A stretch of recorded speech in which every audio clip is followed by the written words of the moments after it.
because I want Tua to keep balling, and I don't want Tua to be interrupted from his balling just because of concussions. But he did ask himself about retiring. And the old saying is, once you think about retiring, you are retiring. But I want to play this video for you. This is a video with Marcellus Wiley. Used to play for the Chargers, the Cowboys, the Buffalo Bills. Been around. Used to be on Fox Sports 1. He has his own little podcast right now, as we all do.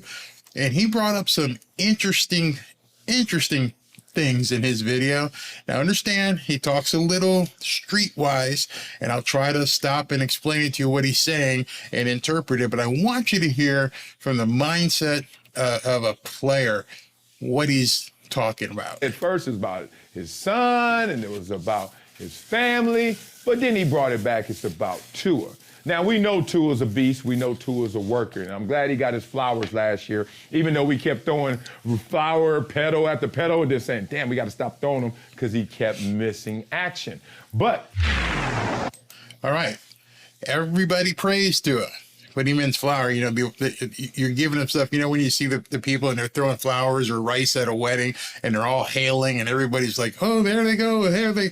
And everybody, including myself, was completely excited. And we were just throwing the flowers out there, man, throwing the flower petals out there because he deserved it. He earned our recognition. He earned those flower petals. Then he became not available. And that's what Marcellus is talking about. For a guy who was kind of in question of how good he could translate his skills, I think he answered most, if not all, those questions last year, even in that spot duty. Tua wants it himself. Tua went out there and started challenging himself to figure out ways to get this situation handled. And this is going to be interesting.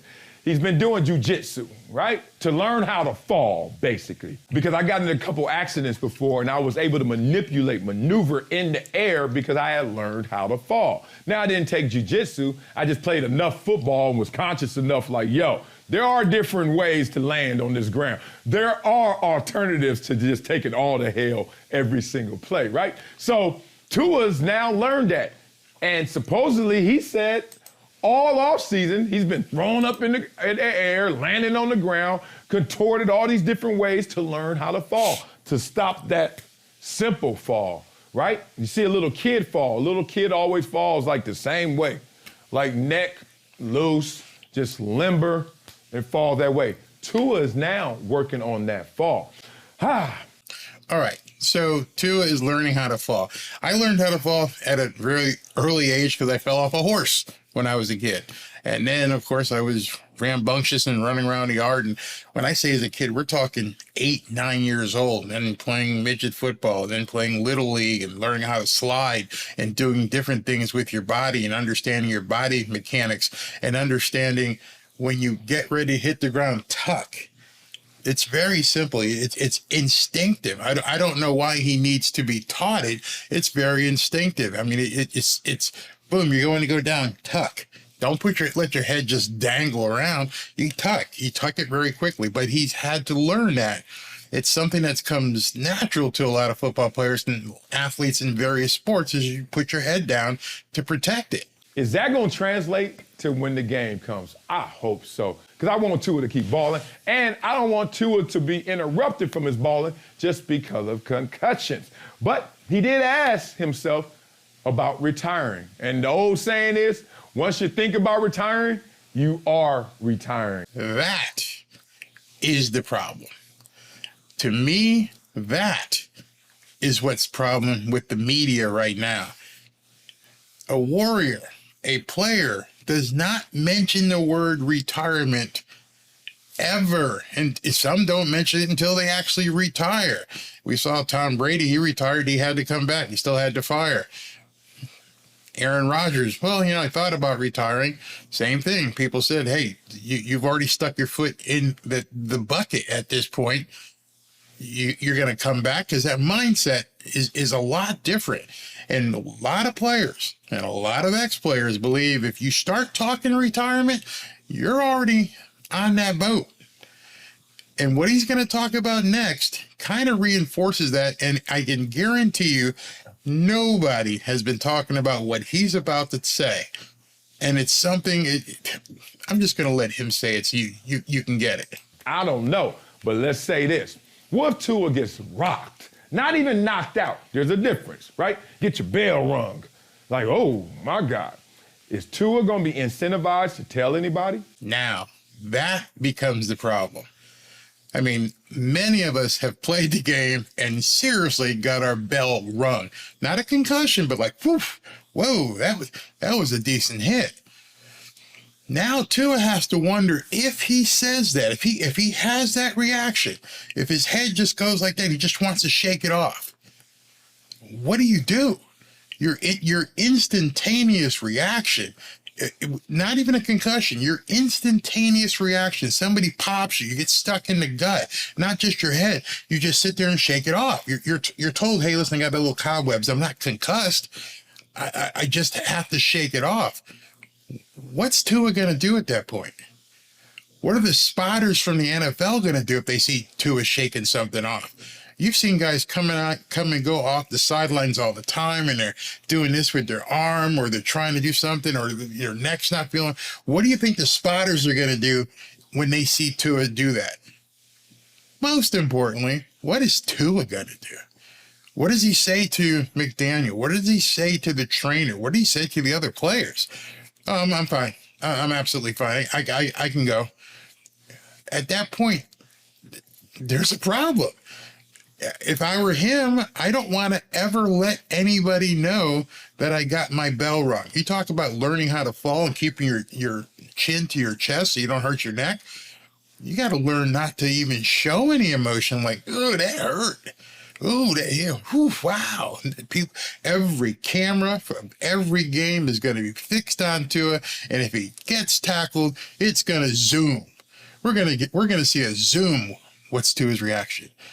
That was a tough, hard hit. What's he do when he gets up? Is he on one knee? Is he able to stand up? Every single time. But it goes further than that, much further. Two, is Tua going to want to actually do what's necessary to recover from that, or is he going to play it off? And that's what I was saying. At that point, you get dinged. You get stuck. And some of you who haven't played football may not understand it, but you don't have to get a concussion. It doesn't have to be something that dings you that bad where you're seeing stars and you can't function. I'm talking about a normal stick, a normal tackle where somebody just sticks their helmet in his chest and drops him. What happens? That's one of my fears. That's one of my fears, is because at some point, this stuff may be out of his control. And if it's out of his control, then it's out of McDaniel's control. If it's out of McDaniel's control, it's out of the team's control. That's what he's saying. Raising my hand, Coach, I'm playing it off, right? I am not going to let y'all end on my third or fourth concussion. So now Tua's in that position. So when something else happens to him, he's not going to get the proper medical attention, probably. I'm not going to let you know. That's where you draw that line. Okay, he's a player. He understands. Even Marcellus Wiley looked at this one third or fourth, because people still aren't sure about what happened in the Buffalo game. They're still relying on, talk. Everyone says 2 or 3. And what happens? He gets that next one. It goes to 3 or 4. And then what happens? How does Tua react? That's the kind of stuff that this media is going to be talking about, because they're already talking about it now, and they're basically discounting him. I've seen people say, well, what about Kenny Pickett? And what about this guy? And what about that guy? It doesn't matter. Stop trying to do the whataboutism. We have an issue with this quarterback who has to be protected, who has to learn how to fall, who doesn't have the currency. Doesn't have the currency banked with the NFL to say, I'm good, it's okay. That's what I'm trying to impart upon you. It doesn't mean I flip-flopped. Doesn't mean I turned my back on them. These are all questions, and everybody is asking them. But here's the biggest one. Then, are you going to now take it from there to should you retire? Is the sun going to stop you from that thought process, from actually retiring? Your family? I know you make a grip playing football, and you make 2 grips when you play quarterback in the NFL. But at the same time, what's going to stop Tua from playing? I told you he talks a little streetwise. Grip mean cash. You make some money playing in the NFL, and you make two grips playing at quarterback in the NFL. So he just got his contract, 5-year option taken. He's going to be looking at 23 million. If he plays this year and balls out, he's probably looking at a $200 million contract if he can get through the season. And there's no way a player, number one, wants to come off the field, and number two, they don't want the team to pull him off the field, and number three, you've got this kind of scrutiny on this young man to where they're going to say, I mean, we were told that they yanked him out of the Green Bay game in the playoff. The team yanked him out. Who knows what the story is, but now this next part that Marcellus talks about is, to me, the gravy. This is the only thing that matters in regards to Tua. A concussion where he's forced to stop playing, medically not approved, or is Tua finally going to have to say, if he gets another concussion, enough is enough? These are all the things he's thinking about before he says, oh, 98. Yeah, get it now? Man, football is so much more than those muscles and those pads we see on the outside. It's all these things going on in the mentals as well. Did you get that? Okay, let me break it down, since he talked game and he talked street there. What he's saying is you have to have a mindset when you step on the field. Same kind of mindset when you get in your car. When you get in your car, you don't say, oh my God, I'm about to leave my garage. I'm going to get on the street. Those of us who live down here in South Florida are going to drive on 595. Oh my God, what am I going to do? I might get in an accident. If I get in an accident, what happens? Should I even go to the store? Should I go to Sawgrass and go to the mall? I've got to go on 595, and then I've got to get on, the expressway out there. Do I do all that? Nobody thinks that. At least I hope none of you think that. I think you all just get in your car and say, I'm gone. But Tua's got these weights sitting on his shoulder. And before he gets under snap, before he has to remember the play, before he has to make his read, before he has to see if there's going to be an out route or an in route, or if they're going to change the route at all, before he looks at all of that, what's the win? Where do I have to put the ball? Before all that, he's like, oh shit, I can't get hit. I can't worry about getting hit, but you already are. It's already in your mind. That's what I don't understand, or I'm worried that he might not be able to do that, because he knows on any snap that could be it. So you can say, well, on any player, they think like that. Nope, that doesn't happen.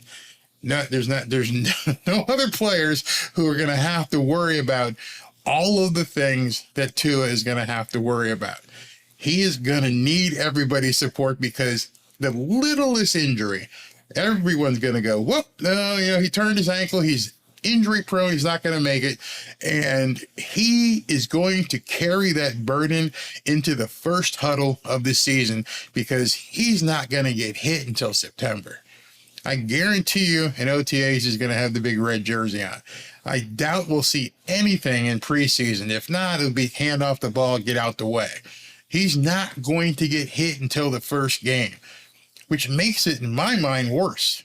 I almost think that Mike McDaniel has to put him in preseason and say, all right, man, take the training wheels off. Take those training wheels off. Get that first hit. I don't know if you guys remember back to, I believe it was the Pittsburgh game, and he ran after, the Cincinnati concussion. And Mike McDaniel went, what the hell are you doing? And he came back to the huddle. Do you remember what he said? He went to the sidelines after he got hit in the Pittsburgh game and said, I needed that. Look it up. Go find the old video. He said, I needed that. Why did you need that, Tua? Because I needed to know that I could still take a hit, that I was still the man, that I was still a man, that I could actually play this game at full speed. I needed that. He's going to need it in September. I guarantee you that's in his mind. You just heard Marcellus say it. You can't go up there and call signals without it being on your shoulders. What's going to happen when I take that first hit? When that first linebacker comes in and takes me out? Am I going to be okay? I need that, coach. I need to get hit.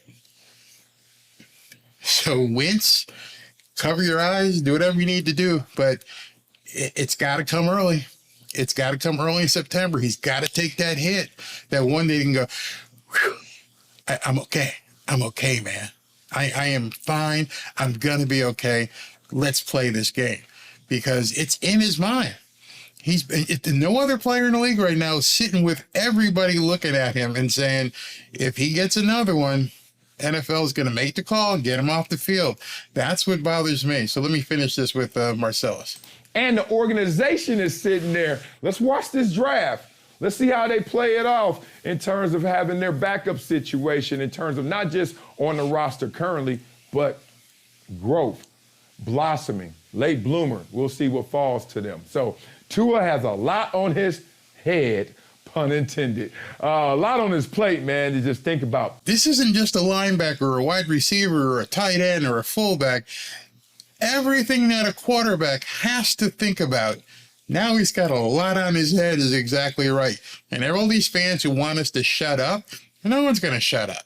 You're wasting your breath putting out bad comments to people, completely wasting your breath. Call it a hater or not. You just heard a former NFL player just tell you, if you didn't want to listen to me, listen to some of the players. Boomer Esiason did a video which freaked everybody out because he just completely dismissed Tua. He goes, Dolphins got to move on. He mentioned retirement. You got to move on. Players understand the psyche you have to have to play in the NFL. The Dolphins play some of the biggest guys coming this year. The Kansas City Chiefs with Chris Jones coming in on the end. You got the Chargers with the Bosa boy. You've got Micah Parsons with the Cowboys. Do you think they're going to let up if they got a shot to take something out on Tua?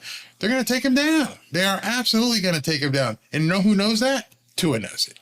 Is anybody catching on to this Barry guy?